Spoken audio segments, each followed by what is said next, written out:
कभी कभी एक पल में सब कुछ बदल जाता है। एक खबर आती है, एक चीख गूंजती है, फिर एक गहरा सन्नाटा छा जाता है। दिल में एक सवाल उठता है, क्यों? आखिर क्यों ऐसा हुआ? क्यों किसी का जीवन अचानक छिन गया? हाल ही में पहलगाम हमले में जो निर्दोष जाने गईं, उसने पूरे देश को झकझोर दिया। कुछ मासूम सपने अधूरे रह गए, कुछ परिवार हमेशा के लिए टूट गए। ऐसे हादसे हमें मजबूर कर देते हैं सोचने पर, मृत्यु क्यों होती है? क्या यह बस एक हादसा है, या फिर इस ब्रह्मांड के गहरे रहस्यों में से एक, जिसे हमारी आंखें अभी देख नहीं सकती? परमहंस योगानंद, जो प्रेम और चेतना के अद्भुत ज्ञाता थे, मृत्यु के विषय में कहते हैं कि यह जीवन का एक स्वाभाविक और आवश्यक हिस्सा है। यह कोई सजा नहीं है, यह कोई त्रासदी नहीं है, यह आत्मा की एक यात्रा है, एक परिवर्तन है। जैसे सूरज डूबता है तो अंधकार आता है, लेकिन हम जानते हैं कि सूरज कहीं गया नहीं, बस हमारी आंखों से ओझल हुआ है। वैसे ही मृत्यु केवल एक दृश्य से दूसरे दृश्य में स्थानांतरण है। आत्मा अजर, अमर, अविनाशी है। शरीर केवल एक पोशाक है जिसे आत्मा पहनती और छोड़ती है। योगानंद हमें याद दिलाते हैं कि मृत्यु का भय केवल अज्ञानता का परिणाम है। जो जानता है कि वह आत्मा है, वह मृत्यु से कभी नहीं डरता। जब हम पहलगाम जैसी घटनाओं के बारे में सुनते हैं तो हमारे भीतर एक अनकहा आक्रोश उठता है। हमें लगता है कि यह अन्याय है। क्यों निर्दोष लोगों के साथ ऐसा हुआ? योगानंद सिखाते हैं कि प्रत्येक आत्मा इस जीवन में एक विशेष कार्य और अनुभव के लिए आती है। जब आत्मा का लक्ष्य पूरा हो जाता है तो चाहे माध्यम कोई भी हो, वह अपनी यात्रा को आगे बढ़ाती है। मृत्यु परिस्थिति से नहीं होती, मृत्यु आत्मा की योजना के अनुरूप होती है। कभी कभी एक आत्मा अल्पायु में बहुत बड़ा कार्य कर जाती है, एक गहरी छाप छोड़ जाती है और फिर चली जाती है। उनका जाना दूसरों के भीतर करुणा, जागरूकता और प्रेम जगा देता है। परमहंस योगानंद बताते हैं कि जो आत्माएं हमें छोड़ती है, वे कहीं खो नहीं जाती। वे एक उच्चतर आयाम में प्रवेश करती है, जहां उनका अस्तित्व पहले से भी ज्यादा प्रकाशमय होता है। लेकिन यह जानना भी कम पीड़ा नहीं देता। जब हम अपने प्रियजनों को खोते हैं तो दिल टूटता है, आंखें नम होती हैं। यह स्वाभाविक है। योगानंद कहते हैं कि दुख को दबाना नहीं चाहिए, उसे ईश्वर की ओर मोड़ देना चाहिए। हर आंसू, हर पुकार अगर प्रेम पूर्वक ईश्वर के चरणों में अर्पित कर दी जाए तो वह प्रार्थना बन जाती है। और वह प्रार्थना सिर्फ हमारे लिए नहीं, उन आत्माओं के लिए भी एक पुल बनती है जो अब किसी और यात्रा पर निकल चुकी है। मृत्यु का रहस्य केवल दिमाग से नहीं समझा जा सकता, उसे दिल से महसूस करना होता है। जीवन और मृत्यु दोनों ही आत्मा के महान पाठशाला के अध्याय हैं। पहलगाम जैसे हादसे हमें याद दिलाते हैं कि जीवन क्षणभंगुर है, कि हमें हर दिन को प्रेम, सेवा और जागरूकता के साथ जीना चाहिए। आज जब हम उन निर्दोष आत्माओं को याद करते हैं, हम केवल शोक नहीं मना रहे हैं, हम उनके बलिदान से प्रेरणा भी ले रहे हैं। उनकी याद हमें सिखाती है कि जीवन की अनिश्चितता में भी एक दिव्यता है और मृत्यु की चुप्पी में भी एक संदेश है। परमहंस योगानंद कहते हैं, तुम न जन्म के हो न मृत्यु के, तुम शाश्वत आत्मा हो जो समय के हर बंधन से परे है। जब हम इस सत्य को पहचान लेते हैं तब मृत्यु हमें भयभीत नहीं करती। कई बार हम सोचते हैं कि अगर मृत्यु इतनी स्वाभाविक है तो फिर इसका दर्द इतना तीखा क्यों होता है? परमहंस योगानंद बताते हैं कि दुख केवल शरीर और मन का अनुभव है। आत्मा न तो जन्म पर हर्षित होती है, न मृत्यु पर दुखी।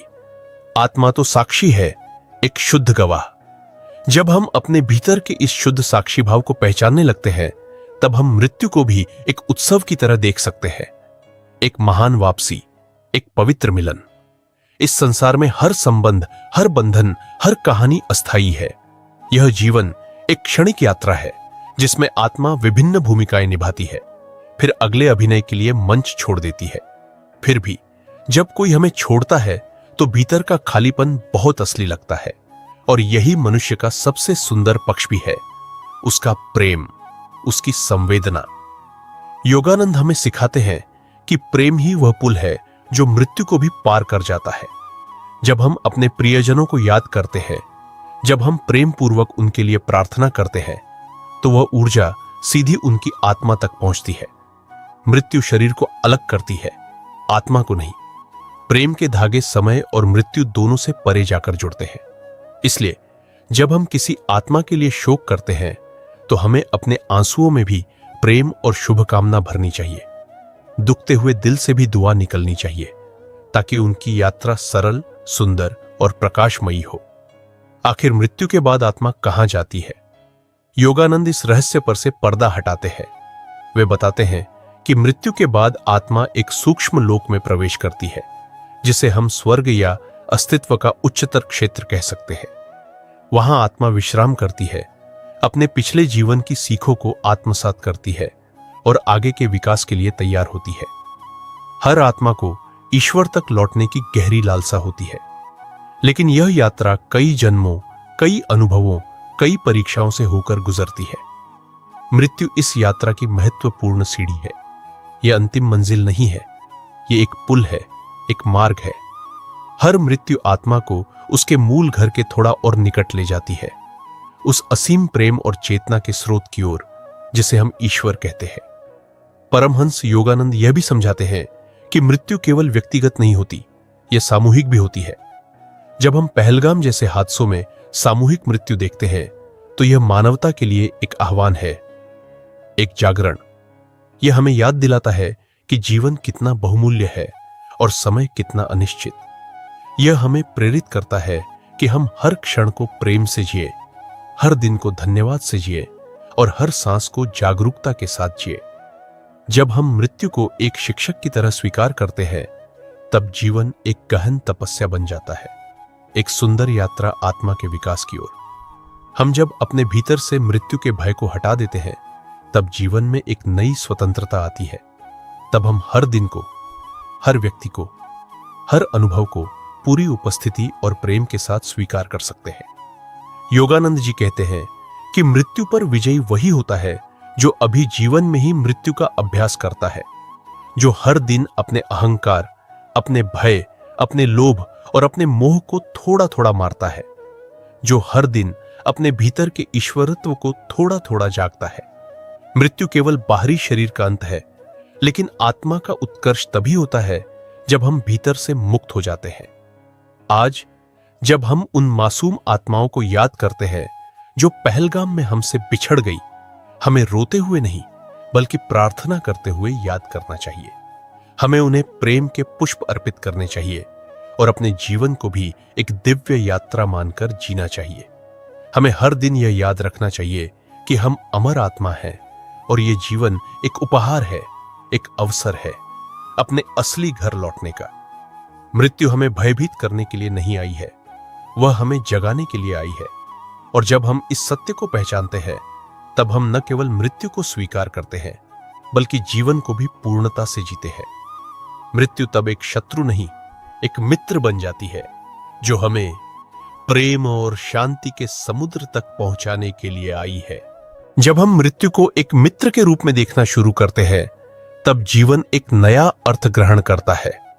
फिर हम हर उस क्षण को एक उपहार की तरह अपनाते हैं जो हमें आत्मा के विकास के लिए मिला है। परमहंस योगानंद कहते हैं कि मृत्यु दरअसल एक नई शुरुआत है, एक द्वार है एक ऐसे संसार की ओर जहां आत्मा अपने कर्मों के अनुसार नए अनुभव प्राप्त करती है। आत्मा कभी नहीं मरती, वह बस अपने पुराने शरीर को त्यागती है, जैसे कोई मनुष्य पुराने वस्त्रों को उतारता है। वह फिर एक नवीन यात्रा पर निकलती है, कभी पुनर्जन्म लेकर इस पृथ्वी पर वापस आती है, कभी सूक्ष्म लोकों में विश्राम करती है और कभी ईश्वर के सानिध्य की ओर बढ़ती है। इस चक्र को जानना, समझना और स्वीकार करना ही मृत्यु को समझना है। जब हम यह पहचान लेते हैं कि मृत्यु एक विकास यात्रा का हिस्सा है, तब हम इस जीवन को बहुत अधिक गंभीरता और पवित्रता से जीने लगते हैं। तब हर कर्म, हर विचार, हर भावना को हम एक बीज की तरह देखते हैं जो हमारी आत्मा की भविष्य की यात्रा को तय करेगा। योगानंद हमें बार बार चेताते हैं कि मृत्यु का भय तभी समाप्त होता है जब हम ईश्वर को अपनी जीवन यात्रा का केंद्र बना लेते हैं। जब हम आत्मा के स्तर पर जीते हैं तब मृत्यु एक यात्री की तरह प्रतीत होती है जो थके हुए शरीर को छोड़कर विश्राम गृह में चला जाता है। वह यात्री जानता है कि असली घर कहीं और है, इस भौतिक जगत से परे, उस परम ज्योति में। हम अक्सर ये सोचते हैं कि मृत्यु एक दुर्घटना है या एक दुर्भाग्य, पर सच्चाई यह है कि प्रत्येक आत्मा अपनी पूर्व योजना के अनुसार अपना समय और परिस्थितियां चुनती है। चाहे वह पहलगाम का हमला हो या कोई अन्य दुर्घटना, आत्मा की दृष्टि से यह सब एक बड़ी योजना का हिस्सा होता है। जो आत्माएं एक साथ जाती है वे अक्सर एक साझा आध्यात्मिक अनुबंध लेकर आती है, एक साथ सीखने, एक साथ छोड़ने और दूसरों के लिए एक संदेश छोड़ने के लिए। उनका जाना एक पुकार है, मानवता के भीतर प्रेम, करुणा और जागरूकता जगाने के लिए। वे हमें याद दिलाते हैं कि जीवन बहुत नाजुक है और हमें इसे एक युद्ध भूमि नहीं बल्कि एक तपोभूमि की तरह जीना चाहिए। जब हम अपने प्रियजनों के विछोह से टूट जाते हैं तो योगानंद हमें यह आश्वासन देते हैं कि आत्माओं के बीच का संबंध कभी समाप्त नहीं होता। हम ध्यान और प्रेम के माध्यम से उनसे जुड़ सकते हैं। जब हम शांत मन से बैठते हैं, जब हम दिल से प्रार्थना करते हैं, तो वह कंपन आत्मा तक पहुंचता है। वे आत्माएं भी हमें देखती है, महसूस करती है और कभी-कभी अपने संकेत भेजती है। मृत्यु के बाद भी प्रेम का संवाद चलता रहता है, बस हमें उसे समझने के लिए अपनी चेतना को थोड़ा और ऊंचा उठाना होता है। आत्मा के इस शाश्वत अस्तित्व को समझकर हम अपने जीवन में एक नई दिशा पा सकते हैं। तब हम जान जाते हैं कि यह जीवन केवल अर्जन, प्रतिस्पर्धा या भौतिक सुखों के लिए नहीं है। यह आत्मा की यात्रा को पूर्ण करने, अपने अंदर सोए हुए प्रेम, करुणा और प्रकाश को जागृत करने का अवसर है। मृत्यु हमें बताती है कि समय सीमित है, इसलिए हमें अपने हर दिन को एक साधना की तरह, एक ईश्वर समर्पण की तरह जीना चाहिए। जब हम हर क्षण को इस भान के साथ जीते हैं तो मृत्यु से पहले ही हम अमरत्व को छू लेते हैं। आज जब हम उन सभी आत्माओं के लिए प्रार्थना करते हैं जो हाल ही में इस पृथ्वी से विदा हुई है, हम केवल दुख व्यक्त नहीं कर रहे हैं, हम एक प्रतिज्ञा कर रहे हैं कि हम अपने जीवन को इतना पवित्र, इतना जागरूक और इतना प्रेमपूर्ण बनाएंगे कि जब हमारा भी समय आए तो हम मुस्कुराते हुए उस ज्योति की ओर बढ़ सके। मृत्यु तब कोई हार नहीं होगी, वह एक विजय होगी, आत्मा की, प्रेम की और चैतन्य की विजय। यही है मृत्यु का असली अर्थ और यही है जीवन का भी अंतिम सत्य। जब आत्मा मृत्यु के द्वार को पार करती है तो उसके समक्ष एक नया संसार खुलता है, एक ऐसा संसार जहां न दुख है, न भय, न बंधन, केवल प्रकाश, केवल प्रेम। परमहंस योगानंद कहते हैं कि मृत्यु के बाद आत्मा कुछ समय तक अपनी पृथ्वी की यादों में रहती है, उन अपूर्ण इच्छाओं और अधूरे प्रेम के तारों से जुड़ी रहती है।